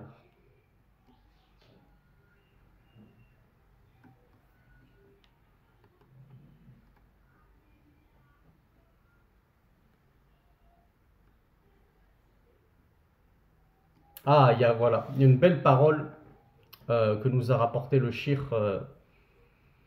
Euh, alors, c'est une parole qui est rapportée par toujours l'imam al-Khattabi. Le Cheikh Abdul Razak al-Badr, il nous a pris plein de ces citations. Il nous a dit qala ba'du al-hukama, certains sages qui ont dit imadatul mawaddatil mushakala, le pilier de l'affection. Savez-vous ce que c'est que le pilier de l'affection, mes frères et mes sœurs? C'est-à-dire comment est-ce qu'on en vient à éprouver de l'affection pour une personne? Quelle est la base, quel est le socle sur lequel repose l'affection pour une personne, à votre avis?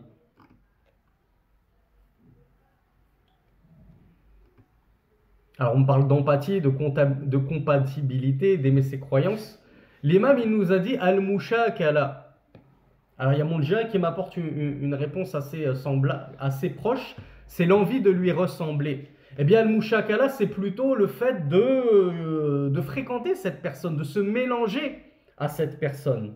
Donc je me mélange, pourquoi? Parce que j'ai envie de lui ressembler, comme me le dit mon djinn, mais on va rester sur la parole de l'imam al-Khattabi. Donc il nous dit le pilier de l'affection, c'est le mélange, lorsque les âmes se mélangent. Il nous dit wa kullu waddin an ghayri tashakulin fa huwa sari'u tasarrum.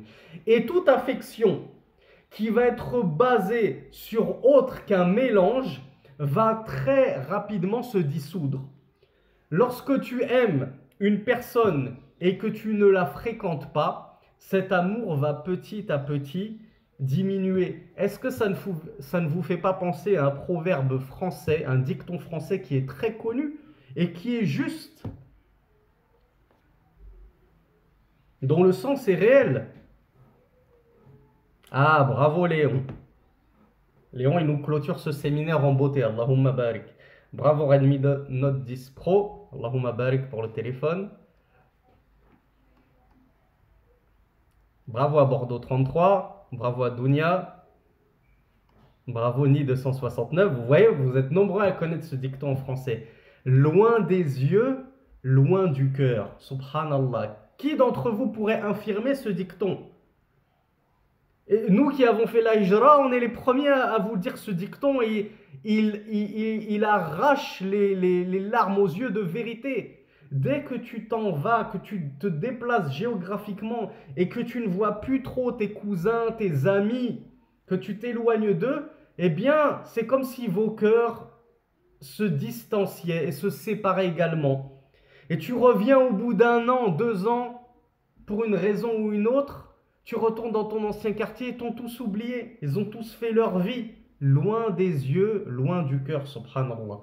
Eh bien, c'est exactement ce que nous explique Al-Khattabi en nous parlant de cette parole des savants, des sages, qui nous disent que Al-Mawadda, l'affection, eh bien, elle est tributaire de la fréquentation. Dès que tu as une affection qui n'est pas basée sur la fréquentation, cette affection, elle va petit à petit diminuer. Donc faites attention à qui vous fréquentez, mes frères et mes sœurs. Comme je vous le disais en introduction, si tu as noué des liens d'amitié et d'affection avec ces personnes-là, c'est parce que tu les as fréquentées. Si tu avais coupé, diminué les fréquentations, tu n'aurais plus la même relation avec eux. Tu ne serais plus aussi proche et aussi épris d'amour et d'affection pour ces personnes-là.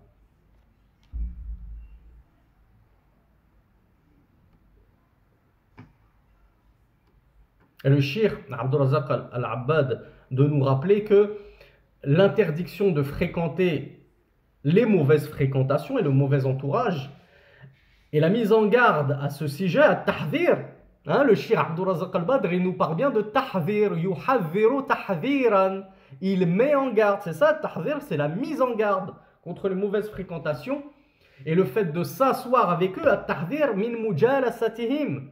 Est-ce que c'est moi qui ai inventé une salafia rigoriste? Cheikh Abdurrazzaq Al-Badr, vous le connaissez un petit peu, vous le situez ou personne ne le connaît d'entre vous? Vous voyez un peu c'est qui?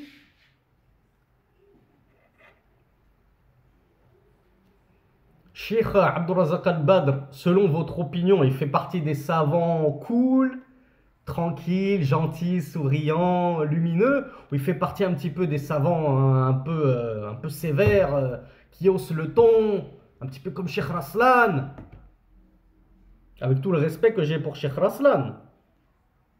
Mais il est clair que Cheikh Raslan, il est sévère, il crie, il a sa façon de faire da'wa qui est très utile pour un grand nombre d'entre nous qui préférons la da'wa qui secoue plutôt que la da'wa trop calme.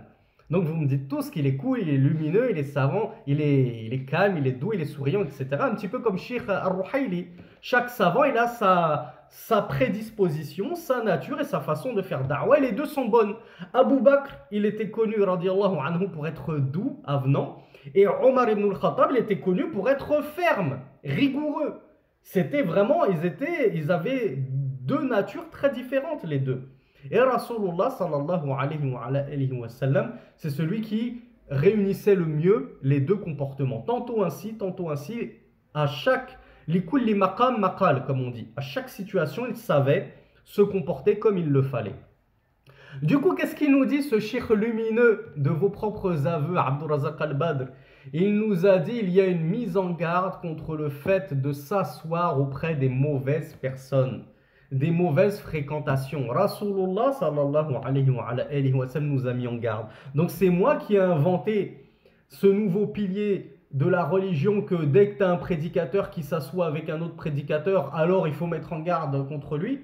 On l'a dit, oui, il y a des bawabites, effectivement. C'est pas dès que je m'assois une fois, ça fait de moi un prédicateur. On a parlé du cas de Abdourazaq al-Badr, justement.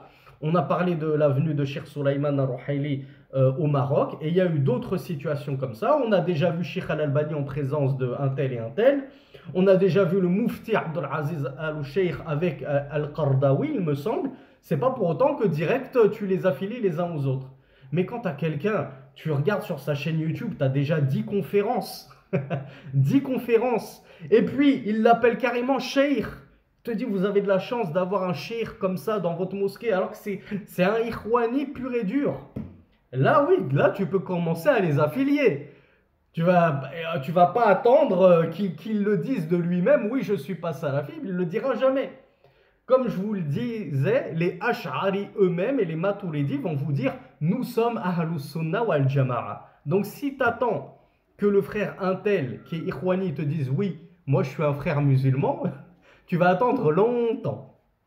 Donc le Cheikh Abdourazaq al-Badr, il nous dit que s'il y a eu une interdiction de fréquenter le mauvais entourage et de s'asseoir avec un tel mauvais entourage, c'est parce que les tempéraments et les natures humaines, elles ont été façonnées, elles ont été créées de sorte d'imiter les personnes qu'elles fréquentent. Donc comme on dit, même en français, qui se ressemble, et je vous laisse tous terminer le dicton pour qu'on soit tous d'accord, qui se ressemble, s'assemble.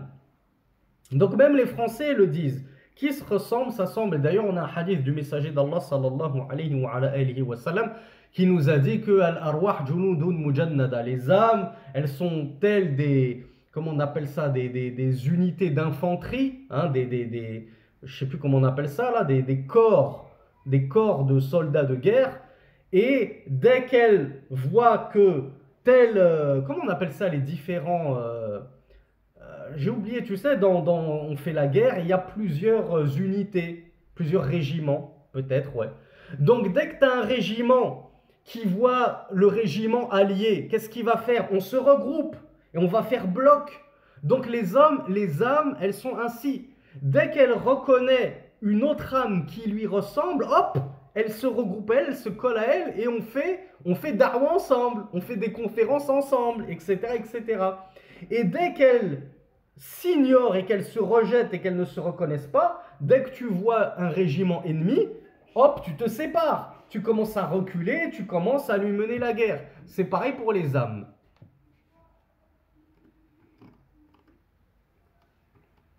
Voilà pourquoi le cheikh Abdourazaq al-Badr nous rappelle وَمَنْ تَأَمَّلَ حَالَ السَّلَفِ وَتَدَبَّرَ سِيَرَهُمْ عَلِمَ ذَلِكَ. Et quiconque va méditer et étudier les biographies des salafs, des pieux prédécesseurs, saura ceci, connaîtra ceci. وَرَأَ شِدَّةَ حَذَرِهِمْ وَتَحْذِيرِهِمْ مِنْ رُفَقَاءِ السُّوءِ مِنْ فُسَّاقٍ وَمُبْتَدِعَةٍ وَغَيْرِهِمْ. Et il nous dit, et il saura à quel point ils étaient sévères dans la réprobation et la mise en garde de la mauvaise compagnie, que ce soit les pervers, les innovateurs et autres que ceux-ci. Oh là là, tous ces mots qui nous font peur. Cheikh Abdourazaq al-Badr m'a déçu, je ne le pensais pas comme ça, je ne le voyais pas comme ça, je vais arrêter de le suivre. En fait, c'est un wahhabite comme les autres. Il nous parle de mise en garde. Il nous parle de Mubtadi'a, mais qu'est-ce qui lui prend? Ah oui, mais subhanallah, ça c'est le manque de science, mes frères et mes sœurs. Et je suis le premier à manquer de science. Je ne m'estime pas au-dessus de vous. Mais quand on n'étudie pas beaucoup, quand on lit très peu comment étaient les salafus salih, on est toujours là à dire nous on est salafis, on suit les salafus salih. On te dit ben vas-y, cite-moi une vingtaine de noms de salafus salih. Tu vas réussir à citer 4-5 compagnons, tu vas dire l'imam Malik, Abu Hanifa, Shafi'i, Ahmed, ben boum, déjà tu as perdu. Shafi'i, Ahmed, on ne peut pas les classer parmi les salafus salih puisque c'est la 4e génération. Et en réalité, on connaît très mal les salafus salih. Et quand on te dit d'accord, tu m'as cité quelques noms, maintenant cite-moi des fondements de leur minhaj, sur quelle voie ils reposaient. Parlons des innovateurs, comment ils se comportaient envers les innovateurs. Est-ce qu'ils vont se comporter comme tes prédicateurs te le disent? On s'excuse dès qu'on fait des erreurs, ça va, c'est pas trop grave, on ferme les yeux. El Muhim, c'est qu'on appelle tous à l'unicité d'Allah. Faut faire da'wa pour Allah, faut faire rentrer les infidèles en islam, c'est ça le principal. Maintenant, toi t'établir, toi t'es soufi, toi t'es chiite, toi t'es salafi, toi t'es ikhwani, tout ça c'est pas grave. C'est pas là-dessus qu'on sera interrogé dans notre tombe. Eh bien, si tu ne connais pas comment étaient les salafs au salaire, tu vas gober toutes ces sornettes. Tu vas y croire, tu vas dire, ah ouais, ben, déjà c'est beau. Quand on entend toutes ces jolies poésies de Mahdi d'Islam Mag, etc., on se dit, oh, c'est beau ce qu'il raconte. On est tous frères, il faut qu'on soit soudés. Mohamed Navir, il nous dit, oui, il faut qu'on se donne main dans la main, il faut combattre les interdictions contre le burkini, il faut tous faire bloc, il faut être solidaire. En gros, il faut être solidaire sur le faux et sur l'égarement. Mon voisin, tant qu'il combat avec moi le burkini, c'est pas grave s'il combat la sunna du messager d'Allah sallallahu alayhi wa sallam parce qu'il est coraniste. Non, faut faire bloc, comme nous le disent nos amis ikhwani. Faut être solidaire, faut être unis, subhanallah. Comment peut-on s'unir sur le faux et l'égarement? Voilà pourquoi les gens de la sunna du groupe vous disent plutôt on ne s'unit que sur la vérité. Et il ne pourra y avoir d'union que lorsque nos cœurs seront en symbiose sur la vérité, qui n'est autre que la voie des pieux prédécesseurs. Al-Kitab wa Sunna bi fahmi salafil umma. On s'accroche au Coran et à la Sunna selon la compréhension qu'en avaient les pieux prédécesseurs. Celui qui n'est pas d'accord avec ça, il n'y aura pas d'union. On ne pourra pas s'unir. Parce qu'à un moment donné, qu'est-ce qu'on a dit sur les régiments qui ne se reconnaissent pas, qui aperçoivent qu'ils sont différents les uns des autres? Eh bien, non seulement ils se repoussent, mais ils se combattent. Donc comment veux-tu t'unir avec quelqu'un qui n'est pas sur le même minhaj que toi? C'est juste impossible. Les Ash'ari nous combattent. Les Ash'ari et les Maturidites disent que nous sommes des wahhabites anthropomorphistes. Et du coup, certains n'osent pas vous le dire parce qu'ils vous cachent ce qu'ils ont au fond d'eux-mêmes. Mais moi, je l'ai étudié puisque je faisais partie d'eux au tout début. Et en réalité, ce qu'ils pensent de vous, c'est que vous êtes des koufars, des mécréants. Vous savez pourquoi? Ça, c'est un secret de polichinelle. Un grand nombre d'entre vous ne le sait pas, mais moi, je vous le dis. Ce qu'ils pensent à l'intérieur, c'est que vous êtes des mécréants pour deux choses. Parce que premièrement, vous avez attribué, selon leurs prétentions, un endroit à Allah, donc vous l'avez incorporé dans sa création. Et Allah, il n'est pas concerné par les 6 directions, et c'est celui qui a créé les endroits, etc. Donc déjà, vous êtes associateur et koufar pour cela, mécréant. Deuxièmement, parce que vous avez fait d'Allah subhanahu wa ta'ala un corps doté d'organes. Vous dites qu'Allah, il a une main, qu'il a une face, qu'il a un pied, qu'il rit, qu'il s'énerve. Vous avez fait d'Allah un humain. Vous l'avez fait ressembler à sa création, à ses créatures, alors qu'Allah ne ressemble pas à sa création et à ses créatures. Donc voilà pourquoi vous êtes doublement koufar chez eux. Pour eux, vous êtes kafir. Donc ils ne s'associeront eux-mêmes jamais à vous. Pourquoi vous voulez essayer de vous rabaisser à vouloir vous associer à eux, faire bloc avec eux? On s'associe sur la vérité uniquement, on ne s'associe pas dans le faux. Donc encore une fois, qui c'est qui nous parle de tous ces mots-là qui nous font peur? Mise en garde, foussaq, pervers, mubtadi'a, innovateur? C'est le cheikh Abdurrazzaq al-Badr, celui qu'on voit toujours souriant et lumineux, qui a donné des petites pièces et des petits billets à un enfant qui avait lu le Coran ou je sais pas quoi. Ah oui, bah oui. Faut arrêter de prendre que ce qui nous arrange chez les chouyours, de prendre toujours le bon côté, les bons sourires, la douceur. Faut accepter que le cheikh Abdurrazzaq al-Badr, il chemine sur le minhaj de Ahlus Sunnah wal Jama'a, les gens de la Sunna et du groupe. Et ce minhaj-là, il a sa part de douceur, de da'wa, de sagesse, etc. Et il a une part de sévérité envers les imposteurs, envers les égarés-égareurs et les innovateurs. Et sur la mise en garde, il ne faut pas être laxiste sur le sujet.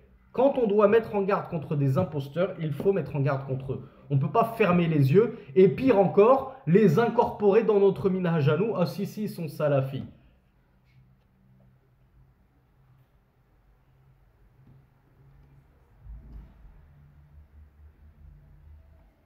Alors, est-ce que j'avais d'autres paroles à vous lire? Donnez-moi un petit temps de m'y retrouver. Alors, oh là là, cette parole, elle va vous mettre KO. J'espère que vous êtes prêts, hein. Vous avez pris un café, un jus d'orange, vous êtes d'attaque à encaisser parce que là, je vous ai dit, ce cours, on va pas vous brosser dans le sens du poil. Surtout pour nos amis débutants qui découvrent pour la première fois de leur vie toutes ces vérités. Le frère, la sœur, on lui a parlé d'un séminaire sur les baisses de foi, il clique dessus et il se retrouve dans une spirale infernale. Waouh, le frère Samy qui parle de Mubtadi'a et tout. J'étais pas prêt, j'aurais pas signé si j'avais su. Mais, Akhi Ourti, pour l'instant, c'est les paroles de Abdurrazzaq al-Badr et des salafos salih qu'on voulait. Moi, j'ai rien inventé jusqu'à maintenant. Et je voulais même prouver avec votre propre langue maternelle, la langue française. On est d'accord, jusqu'à présent, j'ai pas apporté une seule chose de mon propre chef. On va apporter une parole de Abdullah ibn Mas'ud. Pour qu'on soit tous d'accord, c'est qui Abdullah ibn Mas'ud? C'est un imam contemporain de Al-Albani et Ibn Baz. C'est un wahhabite. C'était qui Abdullah ibn Mas'ud? Allez, je veux beaucoup de réponses là. Là, je veux de la participation à 100% là. On n'est plus beaucoup, je veux que tout le monde participe pour qu'on soit tous d'accord. Je veux pas que quelqu'un ait des doutes, ressorte de ce cours et du coup de ce séminaire avec plein d'ambiguïtés et de doutes. Je veux qu'alhamdoulilah, on ait réussi à convaincre tout le monde. Abdullah ibn Mas'ud, non seulement c'est un compagnon du messager d'Allah sallallahu alayhi wa sallam, mais il faisait même partie des plus illustres et des meilleurs et des premiers compagnons. L'un des premiers à avoir embrassé l'islam, subhanallah, radiyallahu anhu. Qu'est-ce qu'il a dit, Abdullah ibn Mas'ud? Il a été rapporté qu'il a dit i'tabiru an-nas bi akhdanihim fa innal mar'a la yukhadinu illa man yu'jibuhu. Éprouvez les gens, testez les gens, ou plutôt considérez les gens. Je me rattrape. On va pas parler d'épreuves et de tests. Considérez les gens, c'est encore plus que l'épreuve et le test. Considérez les gens selon leurs amis, leurs akhdan, les amis qu'ils fréquentent fréquemment. Désolé pour la redondance. Car certes l'homme ne fréquente que celui qu'il admire, que celui qu'il apprécie. Donc, Ibn Mas'ud, l'un des compagnons du messager d'Allah sallallahu alayhi wa sallam, nous dit ce qu'on connaît en d'autres termes et ce qu'un grand nombre d'entre vous me l'avez dit. Il nous dit la même chose que le dicton: dis-moi avec qui tu marches, je te dirai qui tu es. L'imam Ibn Mas'ud nous dit: et considérez les gens selon leur entourage intime, car certes l'homme n'accompagne et ne fréquente que la personne qu'il admire. Dis-moi avec qui tu marches, je te dirai qui tu es. Tu ne fréquentes que des ikhwani, tu ne fréquentes aucune personne des gens de la sunna et du groupe, que ce soit dans tes conférences ou dans ta vie de tous les jours, eh bien ne t'étonne pas à ce que tu aies une grosse étiquette et une grosse mise en garde sur la tête. On ne fait qu'appliquer les paroles d'Ibn Mas'ud, les paroles d'Al-Khattabi, les paroles de Ibn Uyayna, les paroles du messager d'Allah sallallahu alayhi wa sallam. On ne fait qu'appliquer les enseignements de nos pieux prédécesseurs. On te considère tel ceux que tu fréquentes. Al-A'mash, qui était un tabi'i, un élève de compagnon, il a dit: كانوا لا يسألون عن الرجل بعد ثلاث ممشاه ومدخله وألفه من الناس.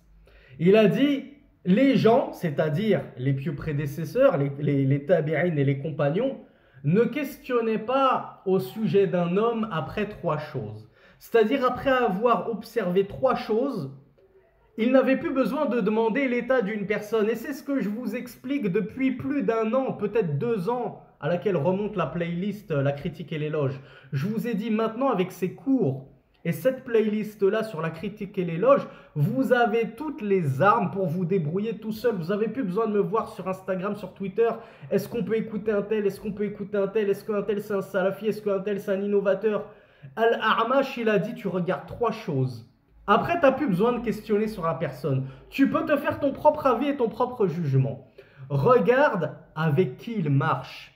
Mamshahu, c'est-à-dire regarde ses allées-venues, c'est-à-dire chez qui il se rend, qui il fréquente.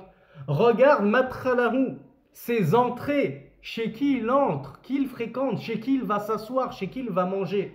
Et regarde ulfahu minan nas, et regarde sa compagnie parmi les gens, sa fréquentation, qui il fréquente. Une fois que tu sais où il se rend, chez qui il se rend et qui il fréquente, tu sais qui il est. Un tel, il se rend toujours chez Boussena, il va manger chez Boussena, il a pris Boussena pour ami intime, tu sais qu'il est comme Boussena, sur la même religion que lui, sur le même madhab que lui. T'as pas besoin de me dire non, mais quand même, ils sont pas pareils. Comment comparer Rachid Alger et Boussena? C'est de l'injustice. Non, Boussena, c'est vrai qu'il a dévié avec ses histoires de Noël chez les koufars, etc. Mais non, Rachid Alger, il est salafi quand même, subhanallah. Qui a raison, les pieux prédécesseurs avec toutes leurs paroles ou toi? C'est toi qui vas réformer notre religion. Ça fait 1400 ans qu'on essaie de suivre la voie des pieux prédécesseurs. C'est toi qui vas venir nous expliquer qu'on s'est trompé ou qu'ils se sont trompés et qu'ils sont trop durs, qu'ils sont trop extrémistes et qu'ils sont intégristes et qu'ils poussent le bouchon trop loin et qu'ils abusent avec ces histoires de fréquentation et d'amitié. Subhanallah. Vous, mes frères, vous allez suivre qui? Abou je sais pas quoi, Al-Firansi sur Twitter qui nous dit qu'on abuse? Vous allez suivre ces grands imams, ces grands compagnons quand ils nous disent de considérer les gens selon leur entourage.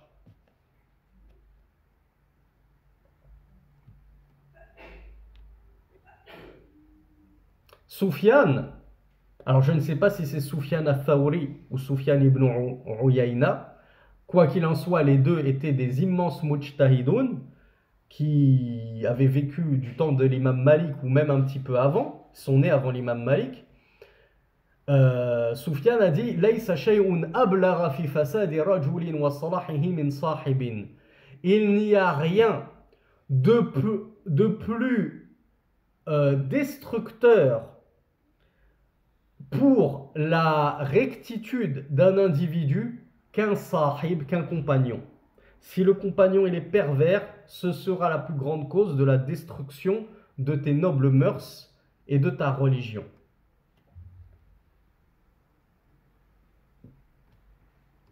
Qatada, si je ne m'abuse, Qatada c'était je crois un élève d'Ibn Abbas, en tout cas c'est un tabi'i. Il a dit Inna wallahi. Maintenant, à chaque fois que je vous cite des sources comme ça où les compagnons ou les tabi'ins, les salafus salih juraient, je ne peux pas m'empêcher de penser à cet ignorant, cet incapable qui a réussi à faire un groupe Telegram contre moi en soi-disant recensant toutes mes erreurs, qui ne sont des erreurs que chez lui, et dans sa compréhension biaisée des choses, qui nous dit nouvelle erreur de Sami, il dit que les pieux prédécesseurs ils juraient tout le temps. Combien de livres est-ce qu'il a dû lire dans sa vie, ce pauvre, pour ne pas se rendre compte d'une évidence pareille?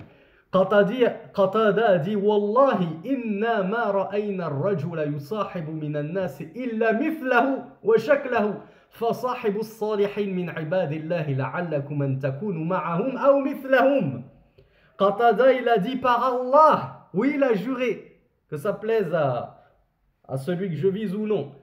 Par Allah, nous avons vu l'homme tenir compagnie à un homme, à un autre, c'est-à-dire sans qu'il ne soit semblable à lui, ou qu'il soit de la même trempe. Alors tenez compagnie aux vertueux, puisque tu seras semblable à eux ou de la même trempe, pardon. Parmi les serviteurs d'Allah, peut-être seriez-vous comme eux ou de la même trempe. Et enfin, Al-Fudayl nous a dit, rahmatullahi alayhi, laysa lil mu'min an yaq'uda ma'a kulli man yasha. Tous ces athars qu'on vient de lire, vous les trouverez dans Al-Ibana d'Ibn Battah, dont je vous parlais précédemment, mais c'est un livre qui n'est pas traduit en français à ma connaissance. Al-Fudayl a dit, il n'appartient pas à un croyant de s'asseoir avec qui il veut. Il faut arrêter d'être laxiste et de se simplifier la vie. Oh, c'est pas grave Si je fréquente un soufi, c'est pas grave si parmi mes amis, j'ai des ash'ari, j'ai des ikhwani, j'ai des khawarij, j'ai des chiites, j'ai carrément des mécréants. Non, il ne convient pas à un croyant, nous dit Al-Fudayl ibn Iyad rahmatullahi alayhi, qu'il s'assoie avec qui il veut. Ne fais pas preuve de laxisme, mon frère et ma sœur, car le laxisme est l'un des plus grands fléaux de cette époque. On a 3-4 fléaux fondamentaux à notre époque. On a le féminisme, on a le laxisme, on a l'extrémisme avec les khawarij et on a le coranisme. C'est vraiment 4 fléaux principaux à notre époque qu'il faut absolument fuir comme la peste.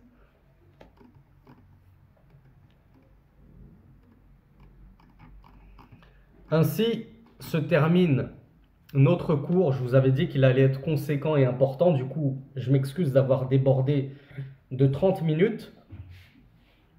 J'espère que globalement, ce séminaire sur les baisses de la foi vous aura plu. Et on le rappelle, parmi les causes de la baisse de la foi, il y a cette mauvaise fréquentation, cette mauvaise compagnie, le fait d'écouter les mauvais gens, les mauvais imams, les mauvais prédicateurs. Faites attention mes frères et mes sœurs, qu'Allah vous préserve. Et on demande à Allah subhanahu wa ta'ala qu'il nous aide à parvenir à concrétiser toutes les causes d'augmentation de la foi et à fuir comme la peste toutes les causes de la baisse de la foi. Je demande à Allah subhanahu wa ta'ala qu'il nous augmente en foi. Allahumma zidna imanan wa zayyinhu fi qulubina. Wa Allah, augmente-nous en science et orne nos cœurs, augmente-nous en foi, pardon, et orne nos cœurs de la foi.